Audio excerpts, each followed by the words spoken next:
बिस्मिल्लाहिर्रहमानिर्रहीम। अस्सलाम वालेकुम। उम्मीद करता हूँ आप सब ठीक होंगे। मैंने कुछ दिन पहले एक वीडियो अपलोड की थी जिसमें मैंने बताया था कि मैं आपके लिए एक MD CAT preparation session start करने वाला हूँ। आज उसी पे बात करूँगा कि वो आप किस तरह से ज्वाइन कर सकते हो और आपने उसमें पार्टिसिपेट करना है। आप वीडियो पूरी देखना और इस पर अपना फीडबैक ज़रूर देना। तो सबसे पहले सेशन पे बात करेंगे क्योंकि ये एक बिल्कुल फ्री ऑफ कॉस्ट सेशन है। तो जो मैं आपसे डिमांड करता हूँ वो ये है कि आपने एक्टिवली इसमें पार्टिसिपेट करना है। और मेरी कोशिश भी होगी कि मैं सिर्फ उन्हीं स्टूडेंट को उस सेशन या क्लास में रखूं जो कि सिर्फ एक्टिवली पार्टिसिपेट करेंगे। अगर आप समझते हो कि आप सिर्फ ज्वाइन कर लोगे और उसके बाद फिर आप सिर्फ बराए नाम ही ग्रुप के मेंबर होगे तो आप ऐसा नहीं होगा, मैं आपको रिमूव कर दूंगा उसमें से। अगर आप ज्वाइन करते हो तो आपको या तो टेस्ट सॉल्व करने पड़ेंगे या आपको टेस्ट बनाने भी पड़ेंगे, और उसके अलावा जो बाकी मैं आपको काम दूंगा वो भी आपको करना पड़ेगा। सो आप कोशिश करो कि इसमें एक्टिवली पार्टिसिपेट करो। और अब मैं आपको बताता हूँ कि इसका आपको फ़ायदा क्या होगा। सबसे पहले ये सेशन तकरीबन 2 महीने या 2.5 महीने चलेगा। उसमें आपको फ़ायदा ये होगा कि हमारे पास एक एमसीक्यूज़ का बैंक होगा। उसके अलावा जो आपके वीक एरियाज़ हैं आप वो ठीक कर सकते हो, आपका कंसेप्ट अच्छा होगा। और बाकी जिस तरह से मैं आपको बताऊंगा अगर आप करते जाओगे तो आप मोस्टली स्टूडेंट को होता है कि उनकी जो फिज़िक्स है वो वीक होती है, वो एमसीक्यूज़ सॉल्व करने में प्रॉब्लम होती है। तो वो भी मैं आपके साथ ट्रिक्स वगैरह शेयर करूँगा तो वो आप इजीली सॉल्व कर सकोगे। यानी कि आपका जो वीक एरियाज है वो भी अच्छे हो जाएंगे। इसके अलावा आप क्वेश्चन आंसरिंग कर सकते हो। आपने 2021 का एंट्री टेस्ट तो दिया है और आपको पता है कि टेस्ट में किस तरह के एमसीक्यू आ रहे हैं, उनका स्टैंडर्ड क्या था। तो हम उस तरह के टेस्ट वगैरह भी खुद बनाएंगे और इस तरह से हमारी तैयारी भी अच्छी हो जाएगी। और पूरी बुक को हम जो दोनों बुक हैं आपकी फेडरल और पंजाब की टेक्स्ट बुक, हम वो दोनों साथ लेकर चलेंगे। और सबसे ज़रूरी बात आगे चलकर स्टेप का सेल्फ असेसमेंट टेस्ट भी आ रहा है, तो ये आपकी उसके लिए भी बहुत अच्छी तैयारी हो जाएगी। सो आपने एक्टिवली पार्टिसिपेट करना है। और अगर मैं आपको अपना टाइम दे रहा हूँ क्योंकि मेरे भी प्रूफ के डेज हैं, ये प्रूफ की तैयारी के अभी सेंड अप चल रहे हैं, इसके बाद फिर प्रूफ की तैयारी के दिन शुरू हो जाने हैं। सो मैं अगर आपको टाइम दे रहा हूँ तो आपने भी कोशिश करनी है, पार्टिसिपेट करना है। सबसे पहले मैं 2 ग्रुप बनाऊँगा, एक व्हाट्सएप पर और दूसरा मैसेंजर पर। उसके बाद अगर ज़रूरत पड़ी तो फिर मैं एक ए प्लस कैटेगरी का भी ग्रुप बना दूंगा जिसमें सिर्फ वही स्टूडेंट ऐड होंगे जो कि सिर्फ एक्टिवली पार्टिसिपेट करेंगे। अब मैं आपको बताता हूँ कि ग्रुप में मेरा रोल क्या होगा और उसमें आपने पार्टिसिपेट किस तरह से करना है। जो मेरा उसमें मेन रोल होगा, मेरा यही होगा कि मैंने आपको सिर्फ गाइड करते जाना है। क्योंकि मैं एज अ टीचर तो नहीं, ना मैंने कभी पढ़ाया है, लेकिन यह है कि मैं 2-3 साल से गाइड वगैरह स्टूडेंट को मुसलसल कर रहा हूँ। तो मैं अपना एक्सपीरियंस आपके साथ शेयर करूँगा। बाकी जो काम है वो आपने खुद करना है। आपने वो किस तरह से करना है, मैं आपको वीकली शेड्यूल दे दिया करूँगा। आपने वो जो टॉपिक होगा आपने वो तैयार करना है। फ़र्ज़ करो कि आज मैंने आपको जो टॉपिक दिया वो है होम्योस्टेसिस।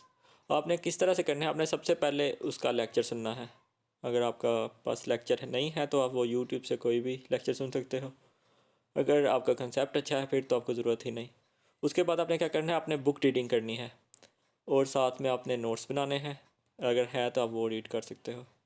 उसके बाद फिर आपने प्रैक्टिस शुरू कर देनी है और जो क्वेश्चन आपको इम्पोर्टेंट लगे, और प्रैक्टिस का मटेरियल तो आपके पास पहले ही होगा लास्ट ईयर का। इसके अलावा जो आपको फिर क्वेश्चन इंपॉर्टेंट लगेगा वो आपने एज अ शॉर्ट लिस्टिंग अपने नोट्स में ऐड कर लेना है। फिर आता है आपका असल काम जो आपने करना है, और जिसलिए जो मैंने ये ग्रुप वगैरह भी आपके लिए बनाया है वो ये है कि आपने खुद से एमसीक्यूज बनाने हैं। जो आपने चैप्टर रीड किया और आपने नोट्स पढ़े या जो आपने क्वेश्चन सॉल्व किए हैं, आप उनको मॉडिफाई कर कर कोई से 10 या 20 एमसीक्यूज बना सकते हो। और फिर क्या करना है, आपने वो ग्रुप में पोस्ट कर देने हैं एमसीक्यूज। इसी तरह अगर 10 बच्चे भी एक्टिवली पार्टिसिपेट करते हैं और हर कोई बच्चा 10-10 एमसीक्यूज बनाता है तो हमारे पास कितने एमसीक्यूज हो जाएंगे, 100 एमसीक्यूज हो जाएंगे एक चैप्टर के। और हर कोई मतलब उसने अपने हिसाब से बनाए होंगे। मैंने थोड़े से आसान बनाए होंगे, उसने थोड़ा सा अपना कंसेप्ट यूज़ करके बनाया, तो आपके पास ये अच्छा एक एमसीक्यूज का बैंक तैयार हो जाएगा। उसके अलावा आप अपने नोट्स भी शेयर कर सकते हो ग्रुप में। वो भी ये होगा कि एक जब दूसरा कोई पढ़ेगा और वो भी अपने नोट्स शेयर करेगा तो आप जब दूसरों के नोट्स पढ़ोगे तो आपको भी थोड़ा सा कोई नया कंसेप्ट मिलेगा और वो भी आप फिर अपने नोट्स में ऐड कर सकते हो। यानी कि इस तरह से आपको काफ़ी ज़्यादा फ़ायदा होगा। और ये हो गया आपका मेन काम जो हम ग्रुप में करेंगे। उसके बाद आ गया कि टेस्ट टेस्ट हुआ करेगा या नहीं हो। टेस्ट भी मैं लिया करूँगा। उसके लिए मैं कुछ जो यूनिवर्सिटी के स्टूडेंट हैं उनको थोड़ा काम दे दिया करूँगा, संडे के संडे वो एक टेस्ट बना लिया करें। इसके अलावा मैं भी कोशिश किया करूँगा कि मैं भी संडे को कोई ना कोई टेस्ट आपके लिए अपलोड कर दिया करूँ जो आप सॉल्व कर लो। बाकी ये सब कुछ आप पर डिपेंड करता है कि आप कितना पार्टिसिपेट करते हो। दूसरी बात करते हैं कि यूनिवर्सिटी के स्टूडेंट इसमें किस तरह से पार्टिसिपेट कर सकेंगे। यूनिवर्सिटी के स्टूडेंट के पास क्योंकि इतना ज़्यादा टाइम नहीं होता, तो वो ये है कि दिल तो उनका है कि हमने एमडी कैट देना है और एमबीबीएस करना है। सो आपके लिए टाइम निकालना पड़ेगा उनको। आप पूरा जो वीक है वो आप क्या करो, आप बाकियों के जो एमसीक्यूज उन्होंने शेयर किए हैं या नोट्स शेयर करें आप वो रीड कर लो। इसके अलावा जो संडे को संडे टेस्ट हुआ करेगा, फिर वो क्या होगा, वो यूनिवर्सिटी के स्टूडेंट बनाया करेंगे। वो जब पूरे वीक बाकी स्टूडेंट का काम चेक करेंगे तो साथ थोड़ा बहुत खुद भी पढ़ लिया करेंगे, तो संडे को उनके पास टाइम होगा, वो आराम से एक टेस्ट बना सकते हैं। एक टेस्ट बना ले एक यूनिवर्सिटी का स्टूडेंट, फिर अगली बार दूसरा बना ले, इस तरह, या एक दो टेस्ट इकट्ठे भी बना सकते हैं आप। इसके अलावा जो थर्ड टाइम रिपीट कर रहे हैं या जो यूनिवर्सिटी के स्टूडेंट हैं, मैं उनसे ये भी कहा करूँगा कि वो कोई ना कोई पोस्ट भी लिख दिया करें और साथ साथ वो जूनियर्स को गाइड भी किया करें, क्योंकि इसका ना सिर्फ जूनियर्स को फ़ायदा होगा बल्कि आपको खुद भी बहुत ज़्यादा फ़ायदा होगा। और मैंने ये जब ग्रुप बनाया 2018-19 में, तो मैं साथ खुद भी पढ़ता था, साथ जूनियर्स को गाइड भी करता था। अगरचे मेरे जो एफएससी में नंबर कम थे, लेकिन मेरे पास एक्सपीरियंस था, वो मैं उनके साथ शेयर करता था। इसका ना सिर्फ उनको फ़ायदा बल्कि मुझे भी फ़ायदा हुआ। और जब 2018 में जब मैं भी एज अ इम्प्रूवर भी था और रिपीटर भी था, मैंने ग्रुप स्टार्ट किया, तो तब मेरे 5 स्टूडेंट थे सिर्फ, और उनमें से भी 4 स्टूडेंट का एडमिशन हो गया था। सो एक्सपीरियंस मैटर करता है। आपके पास अभी एक्सपीरियंस है तो आप जूनियर को गाइड करो।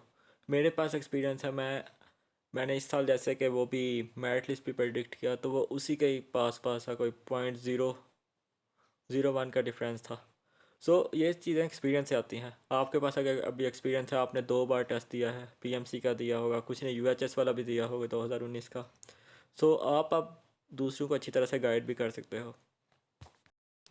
मैं आपको इतना टाइम दे रहा हूँ, मुझे आपको गाइड करने का ज़ाहिर तो मुझे लगता है मुझे कोई फ़ायदा नहीं, लेकिन जब मैं सोचता हूँ कि मेरे इतने नंबर थे और मैंने फिर इतने एमडी कैट में आ गए और मेरा एडमिशन हो गया, शायद ये भी उसी में शामिल हो कि मैं आपको गाइड करता था साथ, मतलब नेक नियति के साथ आपको गाइड करता था, शायद इसी का सिला मिला हुआ मुझे। इसके अलावा मेहनत तो मैं पहले भी कर रहा है, मेहनत इस तीसरी बार भी मैंने की, लेकिन यह है कि सारी चीज़ें मैं समझता हूँ कि डिपेंड करती हैं। आपकी मेहनत डिपेंड करती है, आपका जो दूसरों का हेल्प करना, यह भी मुझे लगता है कि डिपेंड करती है। सो आपने खुद भी पढ़ना है और साथ दूसरों को गाइड करते जाना है, और सीनियर को एज अ सीनियर लेके चलना है, बाकियों की रिस्पेक्ट करनी। मेहनत करो, खुद पर यकीन रखो और अल्लाह ताला पर यकीन रखो कि आप ये कर सकते हो। अल्लाह ताला से बहुत ज़्यादा दुआ करो कि अल्लाह ताला आपके हक़ में बेहतर करे। बाकी मैं आपके साथ हूँ और कोशिश करता रहूँगा, आपको गाइड करता रहूँ। सो आपको जो भी प्रॉब्लम है वो आप मेरे साथ डिस्कस कर सकते हो, टेस्ट के रिलेटेड, एंटी टेस्ट के रिलेटेड। मैं कोशिश किया करूँगा कि आपको अच्छे से गाइड करूँ। और बाकी काफ़ी टाइम ये भी होता है कि अब मेरे पास उतना ज़्यादा टाइम नहीं होता और मैं रिप्लाई नहीं करता, लेकिन फिर भी ये है कि मैं वीकली कभी जाकर फिर आपको रिप्लाई कर ही देता हूँ। सो आपने इस पर भी गुस्से नहीं होना। बाकी अपना ख्याल रखो, अपने घर वालों का ख्याल रखो। अल्लाह हाफिज़।